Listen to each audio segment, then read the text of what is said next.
Aujourd'hui, peut-être que vous allez trouver que je m'adresse plus aux femmes. Mais c'est la fête des mères, là. Mais ça peut aussi vous parler des hommes, et le Saint-Esprit n'est pas limité. Donc, on sait que le Saint-Esprit peut parler à tous. Pour commencer, savez-vous que tout ce que Jésus a dit et fait dans ses relations avec les femmes allait radicalement à l'encontre de la culture. Radicalement.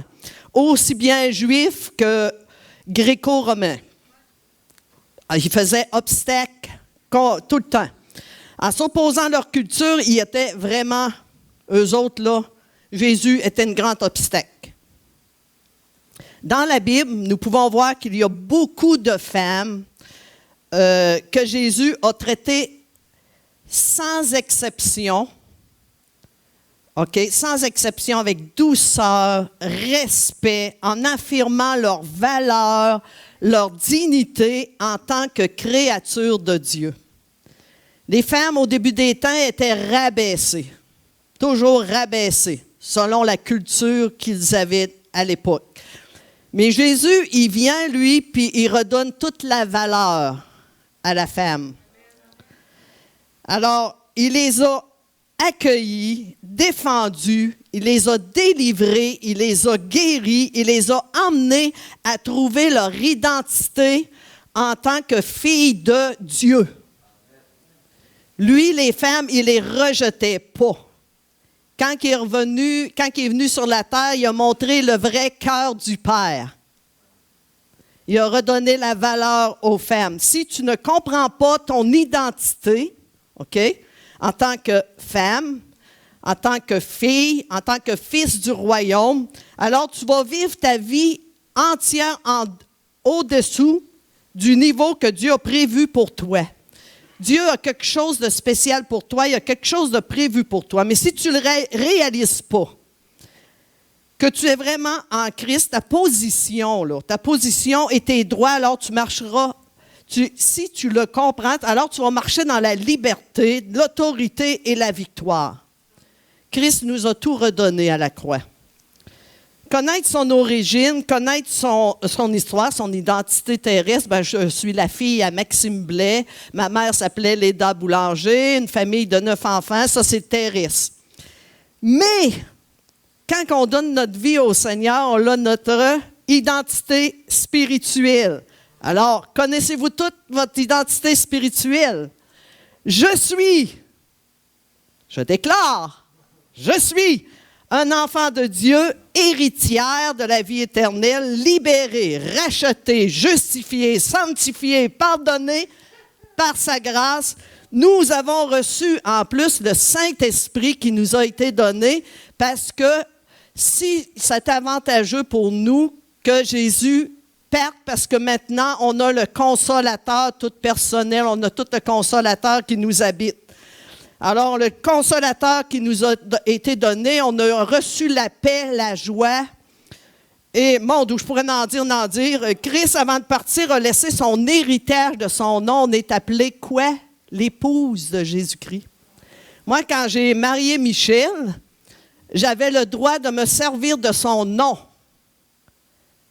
Jésus nous appelle l'épouse de Jésus-Christ. Alors, on peut se servir de son nom. Et l'ennemi le sait très bien. Parce que quand on prie et qu'on se sert de son nom, puis que dans notre cœur, on sait qu'il se passe de quoi, l'ennemi n'est pas content. Ça fait qu'à quelque part, il veut nous tenir aveuglés de ne pas savoir toute l'identité qu'on a en Jésus-Christ.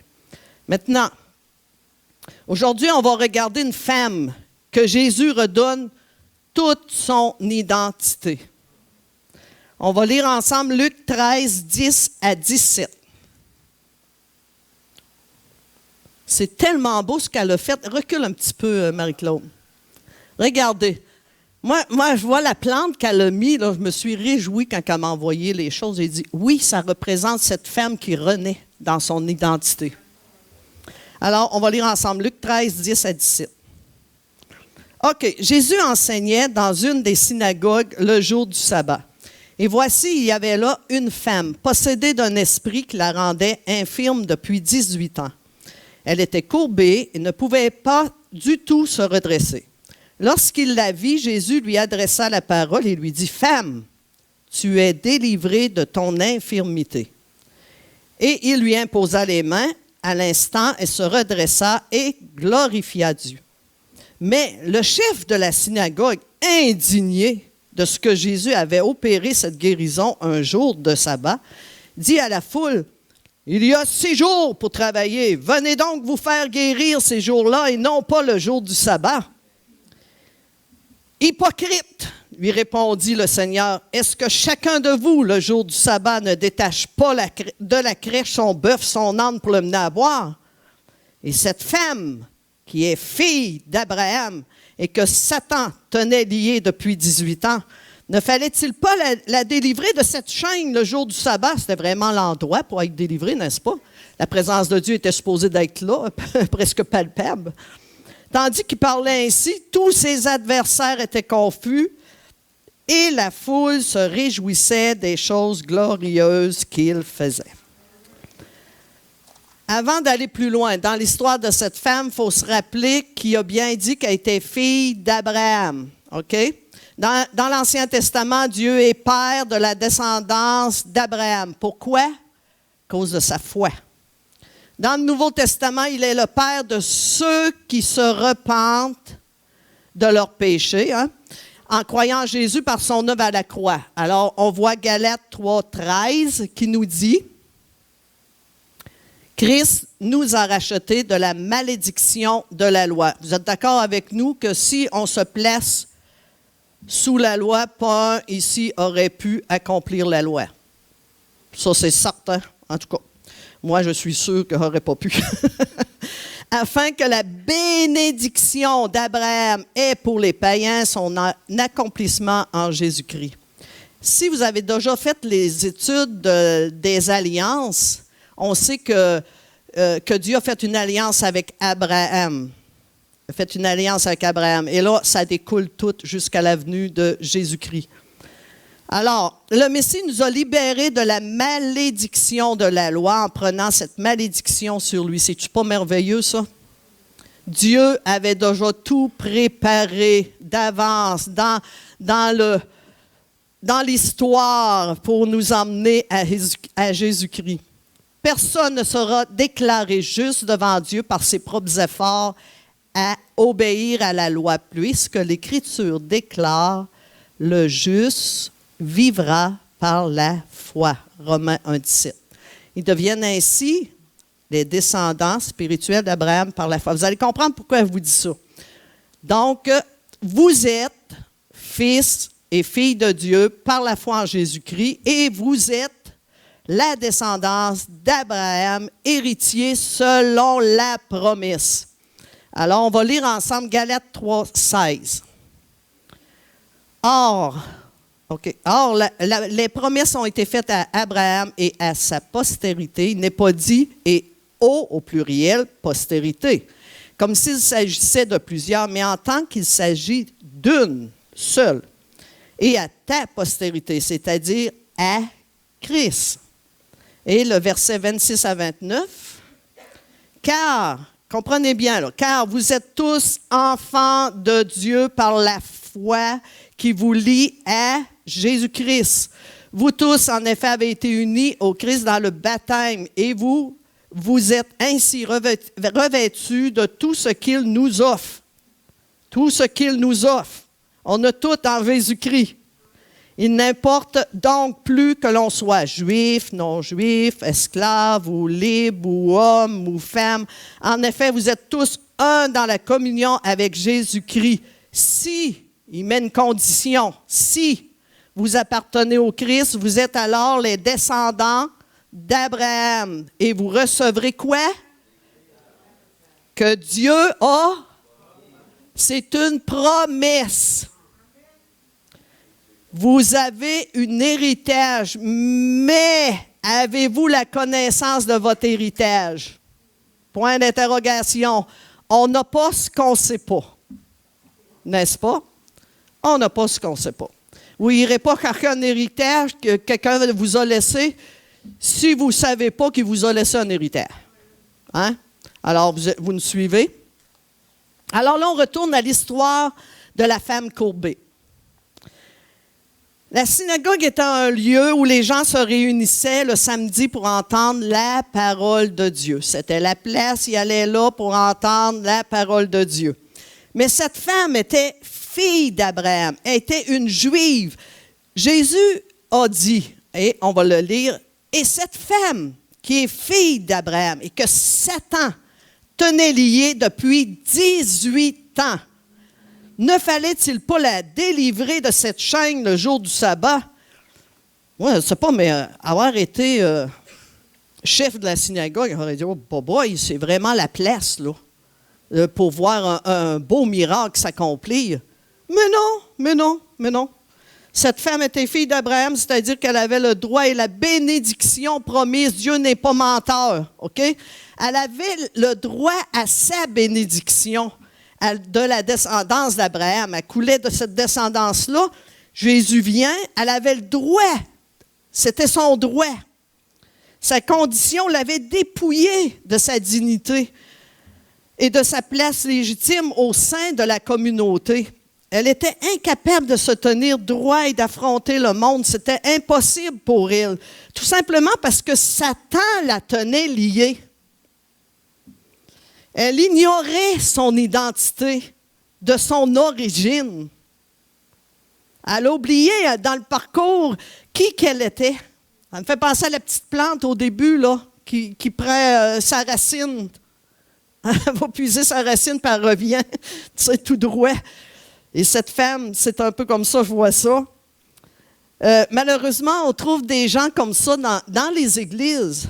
Dans les églises de Jésus-Christ, ils ne connaissent pas du tout ce que Christ a fait à la croix, tout ce qui leur a été donné à la croix. Ils sont ignorants de ces choses-là. Alors, des fois, on entend des choses... pourquoi que ça ne marche pas? Pourquoi? Parce qu'à cause de l'ignorance, à cause d'un manque de connaissance de tout ce que Christ nous a redonné à la croix. Imagine la vie quotidienne de cette femme pendant 18 ans de son infirmité, pliée en deux, totalement déformée par le diable. C'est ce que Satan fait dans ce monde. Il tient le monde à son pouvoir. Il tient le monde assujetti à sa main, à lui, dans son royaume de ténèbres. C'est ça qu'il fait, il tient le monde courbé. Et quand on vient à lui, quand on accepte le Seigneur, là, on devient dans la révélation du Saint-Esprit qui nous donne le salut et tout. Mais pensez-vous que Satan il est prêt à vous lâcher comme ça la paix? Au contraire, il va essayer de tout faire pour vous regagner, pour vous remettre dans le royaume des ténèbres. Lui Jésus qui est lumière, les lumières et ténèbres ne fonctionnent pas ensemble. Hein? Il y a un combat toujours entre les deux. Mais quand nous donnons notre vie au Seigneur, on ne lui appartient plus. Prenons nos droits, prenons notre identité en Jésus-Christ. Selon la coutume de l'époque, cette femme était sans doute installée au balcon de la synagogue parce que, vous savez, à l'époque, les femmes ne pouvaient pas être à l'avant de la synagogue. Alors, ils devaient les mettre à l'arrière complètement ou, en tout cas, au balcon. Dans le dictionnaire biblique, ils disent balcon. Elle devait être silencieuse. Hein? Mettez-vous dans sa peau, là, pliée en deux. Elle devait être silencieuse, invisible. Entre les cas, si je serais dans son cas, aurait voulu être invisible. Oubliée, complètement oubliée, à l'écart des autres, écrasée dans son malheur, renfermée sur elle-même. Dans son quotidien, elle vivait des choses tellement difficiles, tant physiques que du côté spirituel, depuis si longtemps. Depuis si longtemps. Elle était dans la synagogue le jour du sabbat en même temps que Jésus. Je rouvre 2 guillemets. Maintenant, je ne sais pas, mais il me vient quelque chose là, dans ma tête. Puis je pense que je vais le dire. Je peux m'imaginer les docteurs puis les experts de la loi qui étaient là, alentour de Jésus, qui n'étaient pas trop contents de lui, là, parce qu'il le faisait obstacle. Je peux m'imaginer, me semble que je les vois, là. Me semble que je vois cette gang-là alentour en train d'épier tout ce qu'il allait dire pour trouver le moyen de l'arrêter, de l'accuser par ses propos. Je crois vraiment que ça devait être très difficile pour Jésus de faire face à eux et d'obéir à son Père. Vraiment. Alors, je referme les guillemets. Jésus vit plusieurs personnes dans la synagogue, mais c'est à elle qu'il s'adresse. C'est à elle qui s'adresse. Pourtant, il y avait beaucoup de monde. Il y avait beaucoup de monde. Il voyait le défaut grave de sa forme physique, comme tous les autres d'ailleurs, comme les chefs religieux, là. Ils voyaient eux autres aussi, mais ils ne s'en souciaient pas. Mais Jésus voyait à quoi elle soupirait. Il avait une grande compassion d'elle. Il voyait qu'elle avait de la valeur, qu'elle avait une identité, cette femme-là. Puis je trouve ce qui est heureux dans toute cette histoire-là, c'est que cette femme-là, un bon matin, se décide, toute courbée, de s'en aller avec misère à la synagogue, puis elle arrive au bon moment, Jésus est là. Elle était à l'endroit pour recevoir. Elle était où Jésus était. Alors, on va regarder tous ces mouvements. Tous ces mouvements sont pénibles. Elle était courbée. Regardez la madame. J'ai mis un exemple pour vous montrer comment que la parole la voit, comment la parole la décrit, courbée, tu sais. Elle était courbée, ne pouvait plus se redresser. Essayons d'imaginer cette silhouette-là d'une femme qui rentrerait ici. Vous la voyez toute courbée, pas capable de se redresser. Comment nous, on réagirait? Hein? Essayons de nous mettre dans sa peau. Aimeriez-vous ça être dans son quotidien? Sûrement pas. Sûrement pas. La seule horizon de cette femme, c'est de voir le sol constamment. Elle ne voit que ses pieds et ceux des autres. Elle ne peut pas voir le regard des autres ou les regarder dans les yeux, c'est impossible. On peut se demander quel était le sentiment des autres à son égard. Quand il la voyait venir, est-ce qu'il la fuyait? Personne ne devait ne prêter attention à elle. Il devait se dire ce qu'on va faire, comment on va y parler, comment est-ce que... Elle ne peut pas se redresser. Personne ne devait prêter attention. Elle s'en rend compte, même, il devait la fuir complètement. Complètement la fuir. Elle avance dans la vie lentement, sans voir loin devant. Il se peut qu'elle se soit habituée à sa souffrance, là. Je ne sais pas, il se peut. Peut-être ne réalise-t-elle même plus qu'une vie différente est possible pour elle. Peut-être qu'elle se dit, c'est pas après 18 ans que quelqu'un pourra changer de quoi dans ma vie. Vous savez, frères et sœurs, souvent, nos propres paroles bloquent la bénédiction que Dieu promet. Souvent, nos paroles font ça. Parce que la vérité, on devrait toutes crier fort dans une situation comme ça. Rien n'est impossible à Dieu. On y pense si de le faire. Pourtant, la parole, les promesses sont là. C'est oui et amen de la part de Dieu.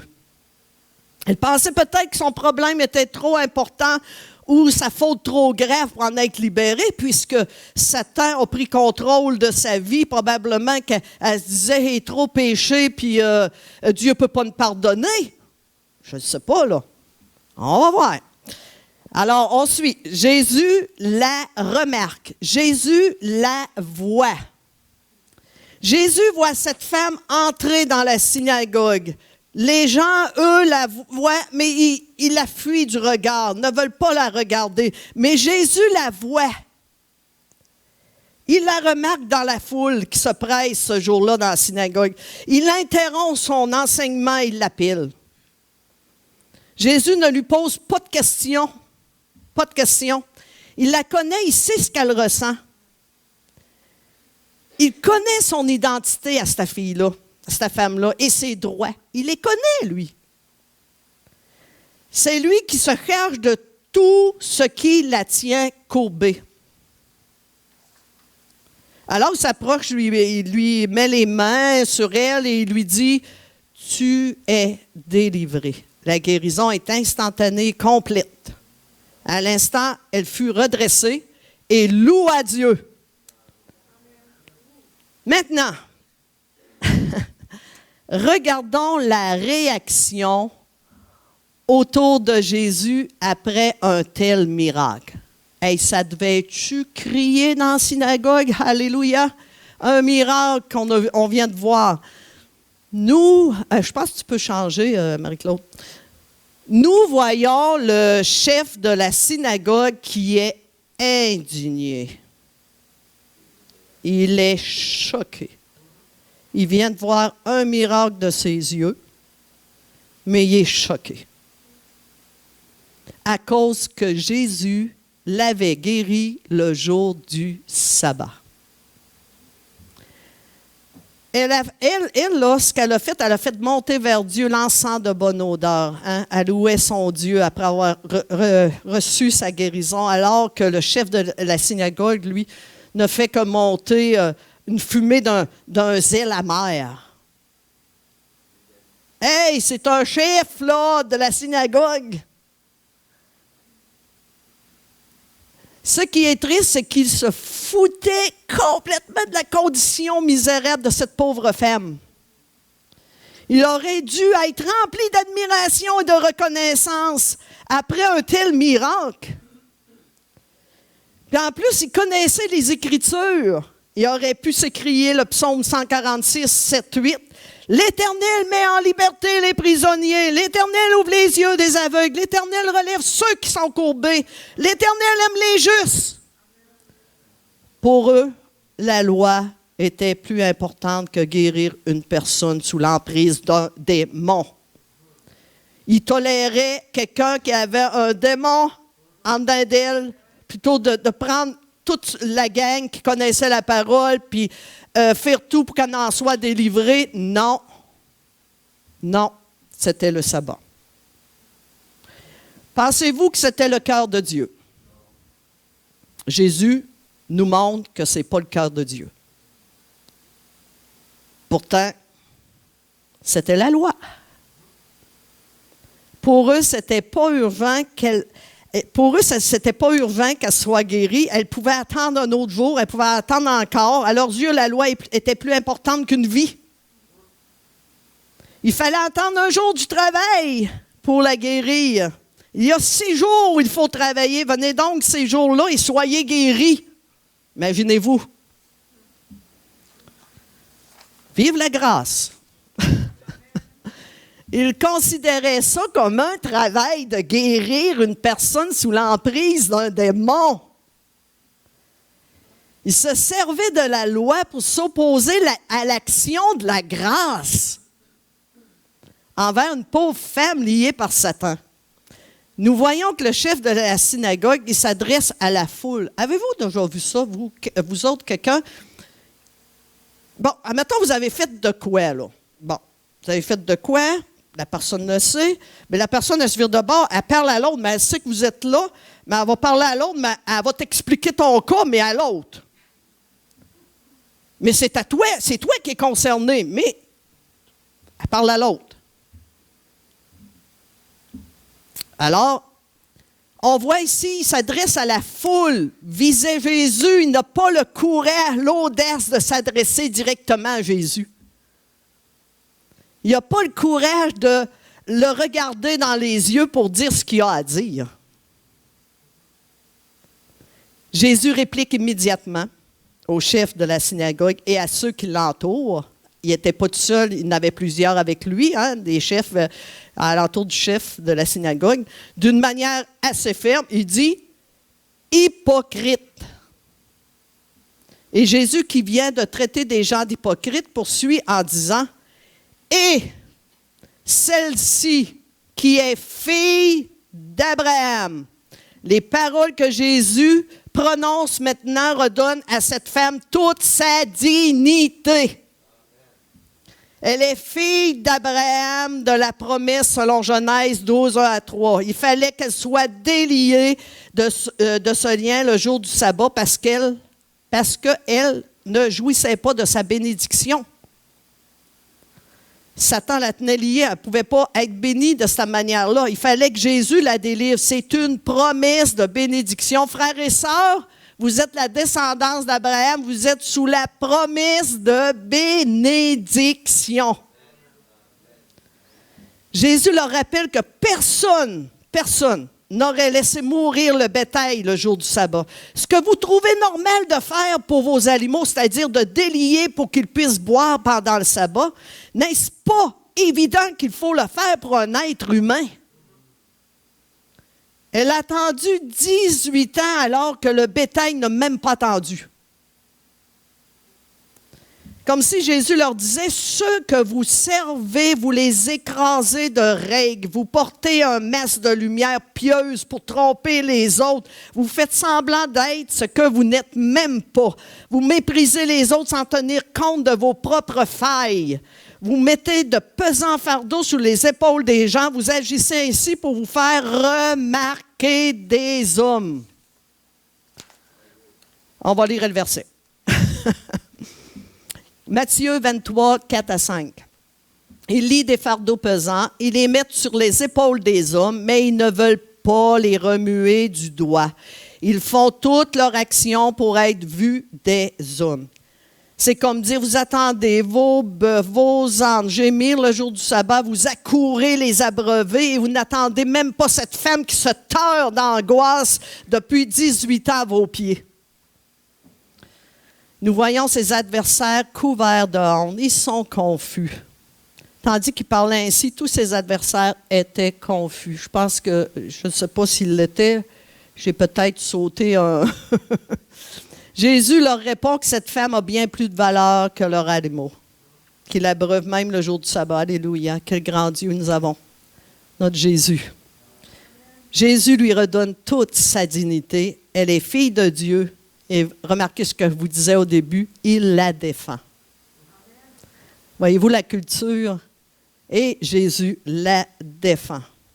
Dans Luc 6,5, Jésus dit aux pharisiens, « Le Fils de l'homme est maître du sabbat. » Le Seigneur avait toute autorité pour libérer cette femme liée par Satan et la conduire aux sources de sa grâce.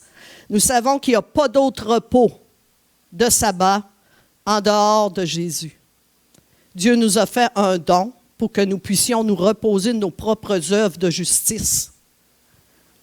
Nous pouvons vivre tous les jours dans le repos spirituel. C'est à tous les jours le sabbat, OK? On peut vivre dans tous les jours le repos spirituel dans la foi en Jésus-Christ. On va voir Éphésiens 2,6. Il nous a ressuscités ensemble. Il nous a fait asseoir ensemble dans les lieux célestes en Jésus-Christ. Là, vous devez vous dire, ben voyons donc, Nicole, on te voit à l'avant, tu n'es pas assis dans les lieux célestes. OK. Bon, on va essayer d'expliquer ça. On fait partie du royaume de Dieu. OK? Alors, on doit se voir en position dans le royaume de Dieu, assis, en repos. Vous savez, une grosse journée de travail, quand vous assisez dans votre fauteuil, ça fait... On doit se voir toujours là, en repos en Jésus-Christ. C'est le repos intérieur. Ça signifie faire reposer tout notre être, nos fardeaux, nous-mêmes, notre avenir, tout sur le Seigneur. Tu dois te voir au-dessus. C'est ça, là. On est peut-être sur la terre, mais on doit saisir, comprendre qu'on est assis en repos. Et si vous mettez votre foi dans le Seigneur et la confiance au Seigneur, c'est lui qui agit. Nous, on reste en repos. Bénédiction d'Abraham. Nous, on reste en repos. Alors, tu dois te voir au-dessus de tout ce que tu vis. Que ça soit tout, mettez tout, là, tout ce que vous vivez. Vous devez rester en repos, en confiance au Seigneur, dans la foi du Seigneur qui va agir. Pleine confiance. Dieu ne ment pas. Par ses meurtrissures, nous sommes guéris. Dieu ne ment pas. Le diable connaît notre position réelle. Hein? Vous savez, c'est pour ça qu'il rère contre les élus. Il veut les maintenir dans l'ignorance de toutes sortes de peurs, d'esclavage, de fausses identités, loin de leur position assise. Il est mieux voir les chrétiens se torturer que les voir en repos avec Christ. Il est le voleur de votre joie, de votre paix d'héritier. Alors, on va lire Colossiens 2, 16, 17. Alors, que personne donc ne vous juge au sujet du manger ou du boire, au sujet d'une fête, d'une nouvelle lune ou des sabbats. C'était l'ombre des choses à venir, mais le corps est en Christ. Nous sommes en repos en Jésus-Christ. C'est ta position, c'est ma position, à moins que je ne veuille pas y rester. On devient comme des petits-enfants, on a beau de dire « Reste assis, reste assis ». Là, tu vois, des fois, on est un peu comme ça, là. On ne reste pas en repos, on fuit. Cette femme parle à toutes celles qui portent un fardeau ce matin. Parfois, les fardeaux que nous portons sont si lourds qu'on en écrase sous son poids. Qu'est-ce qui te tient courbé sous le poids d'un fardeau? Quelles sont les choses là, qui te ralentissent dans ta marche spirituelle? T'empêchent de te redresser spirituellement et de voir plus loin. T'empêchent de te rapprocher du Seigneur. Ça peut-tu être comme une enfance difficile? Puis Satan, là, il vient toujours te pétauger là, dans ton passé pour te limiter de quelque chose que Dieu a un plan pour nos vies, puis il va tout faire pour l'empêcher, ce plan-là. Fait qu'il va aller dans ton passé, jouer là-dedans, là, pour t'empêcher d'avancer. Ça peut être des problèmes familiaux. Vous savez, l'ennemi, là, s'il y a une faille, il va la trouver, votre faille. Puis il va rentrer dans la faille. Vous pouvez en être sûr qu'il va le faire. Alors, il faut rester en repos en Jésus-Christ, dans la foi en Jésus-Christ. Ça peut être des problèmes familiaux, ça peut être des paroles blessantes que vous avez reçues, une situation financière difficile, de la maladie. De la maladie, frères et sœurs. Promesse. Par tes meurtrissures, je suis guéri. J'ai été combien longtemps, ma fille est là? Avoir mal là, avoir de la misère à me redresser. Hein, Nancy, je ne mens pas sur ça. Si j'allais dans le jardin, me mettais à genoux pour essayer de me relever debout, j'avais tellement mal. Mais je me suis attaché à une promesse, je me suis battu sur la promesse. J'ai dit, Dieu, tu es un Dieu qui ne ment pas. L'ennemi me frappe, mais tu es un Dieu qui ne ment pas. Mais va recevoir, je n'ai plus mal. Une relation peut-être qui est brisée, peut-être qu'il y a un manque de pardon à quelque part, une peur qui te contrôle, une dépendance qui te lie, une culpabilité qui te hante, l'ennemi le sait. Il va venir patauger là-dedans. Un péché qui te tient lié par l'ennemi. Vous voulez vous en sortir, mais vous recutez toujours au même endroit. Puis l'ennemi, il s'amuse là-dedans, il s'amuse, il revient. Mais je veux vous dire que la grâce est toujours là pour vous. Alors, relevez-vous, puis battez-vous avec une promesse biblique, puis je vous garantis que Dieu est assez puissant pour le faire fuir. Ou tu ne te sens pas aimé de Dieu. Vous savez, là, des fois, dans l'épreuve, là, quand ça fait longtemps, là tu as envie de dire, peut-être que Dieu ne m'aime pas. Hein? Il y a peut-être quelque chose là. Ben, dans ce temps-là, tu dis, attends un peu là. Si je regarde dans la Bible, c'est quoi qu'a dit la Bible là-dedans? Romains 8, 35, 39, ça parle tellement bien sur ça. Rien ni personne ne pourra nous séparer de l'amour de Dieu.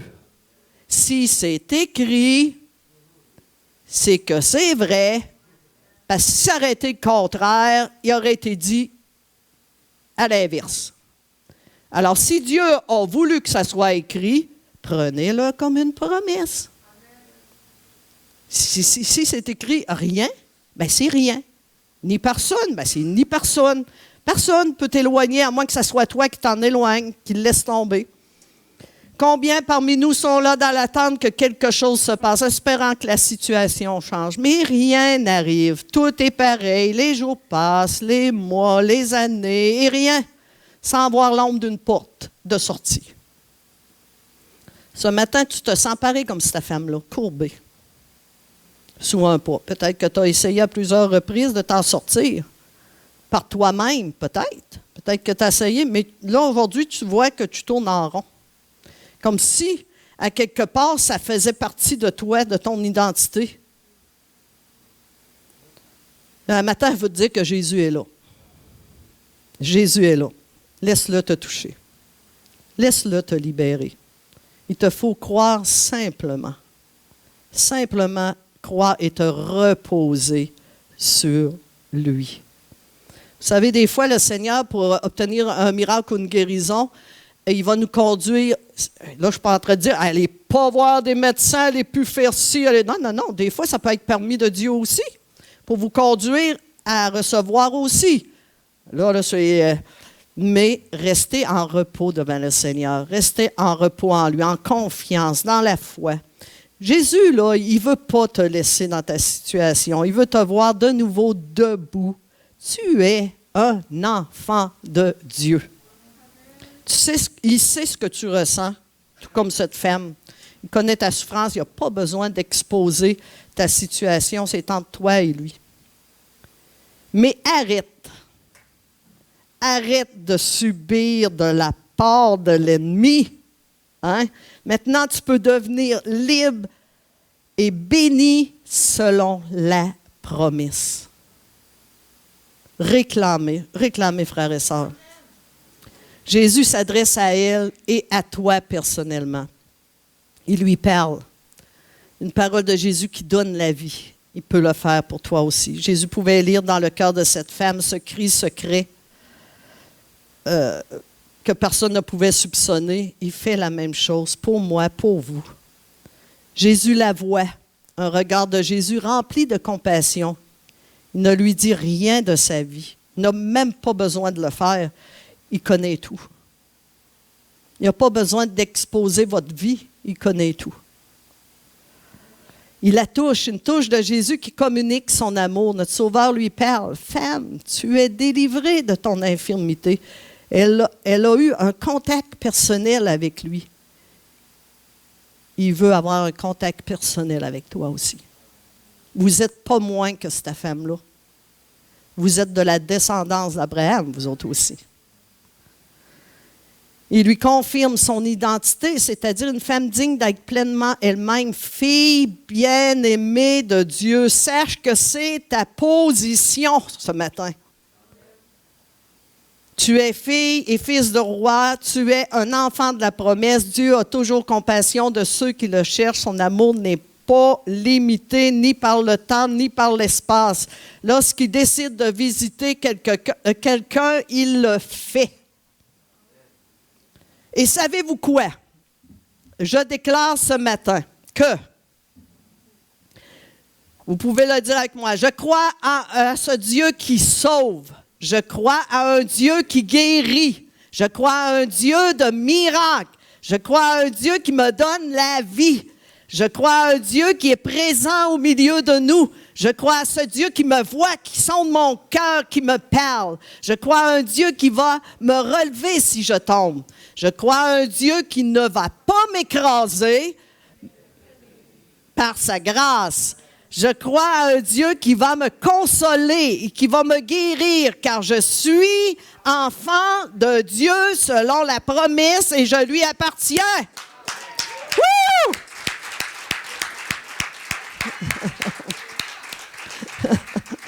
OK. Alors, là, on sait que Jésus a payé pour notre vie. Jésus est mort pour nous donner la vie. Satan a essayé de le tenir à la croix, attaché par des clous, mais il a été victorieux. Il l'a dépouillé de tout pouvoir sur nos vies.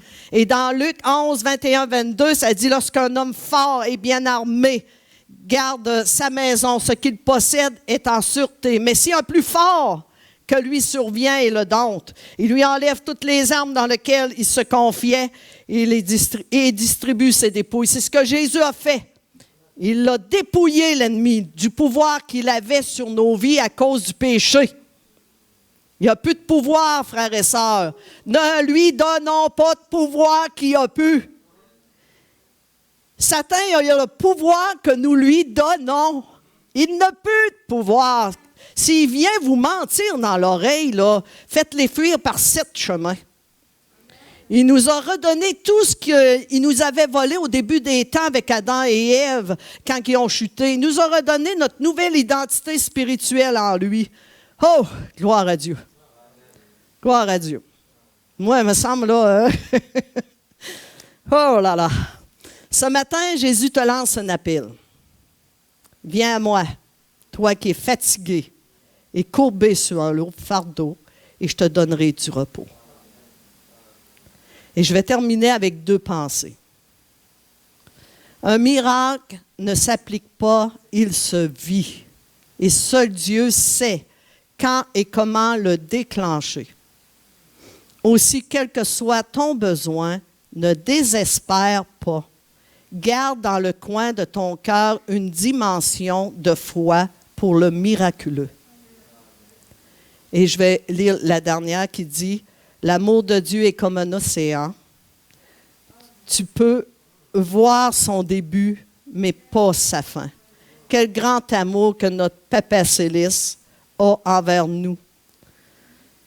C'est comparable à un océan. Vous voyez seulement le début, mais son amour est sans fin. » Gloire à Dieu. Alors, on va courber nos têtes, puis oui, Pasteur Jean-Mathieu, tu peux... on va courber nos têtes, puis on va prier. Alléluia, Jésus. Alléluia.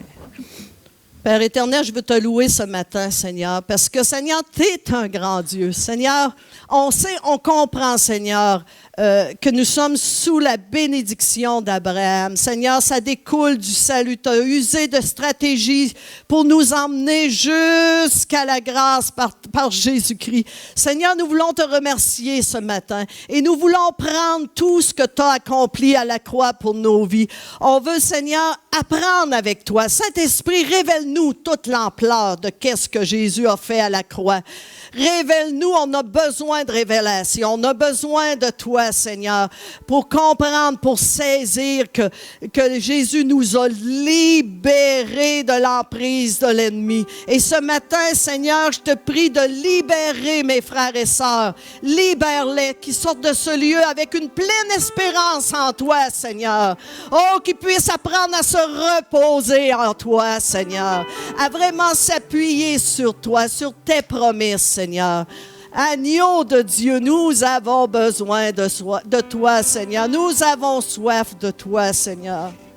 Et Seigneur, ce matin, Seigneur, s'il y a des personnes qui sont comme sous une emprise constante, Père, je les libère en ton nom. S'il y a une personne qui a besoin de guérison, oh, Seigneur, par tes meurtrissures, elle est guérie. Je la libère de cette emprise-là en ton nom, Jésus. Que la foi l'inonde, que la foi vous inonde, que la foi vous inonde en Jésus-Christ. Si quelqu'un passe par une épreuve, sache que Jésus est dans l'épreuve avec toi, puis il a déjà vu qu'est-ce qu'il allait faire pour te sortir de là. Puis dans le temps que tu es dans l'épreuve, il marche avec toi. Il ne t'a pas abandonné. Il y a le consolateur en dedans de toi, il ne t'a pas abandonné. Continue à marcher journellement avec lui. Reste en repos, dans la paix, dans la joie de ton Sauveur. C'est lui qui a tout accompli à la croix. Reste victorieuse. Prends ton armure ce matin. Prends l'armure spirituelle qui vient de Dieu. Pas l'armure terrestre, mais l'armure spirituelle. Oh, agneau de Dieu. Bénis ton Église. Bénis ton Église. Fais-nous concevoir cet amour si grand, Seigneur. Inonde-nous de ton amour, Seigneur. Oh, inonde-nous, inonde ton Église, Seigneur. Inonde ton Église d'un amour tellement grand que ça va créer une soif intense de ta présence. Touche, Seigneur, touche, Seigneur. Touche, Seigneur. Touche, mon Dieu. Touche, Seigneur. Et bénis, bénis, bénis les mamans, Seigneur. Bénis les mamans. C'est pas toujours facile avec les enfants, d'élever les enfants et les conduire pour qu'ils aient une belle attitude partout où ils vont, Seigneur. Oui, c'est dur de garder tous nos enfants, mais Seigneur, mets ta paix, ta joie au travers de tout ça. Garde-les, protège-les. Seigneur, couvre ton Église de ton sang précieux, Seigneur. Couvre, Seigneur. Sois béni, Seigneur. Merci pour ta présence, mon Dieu. Merci, Seigneur.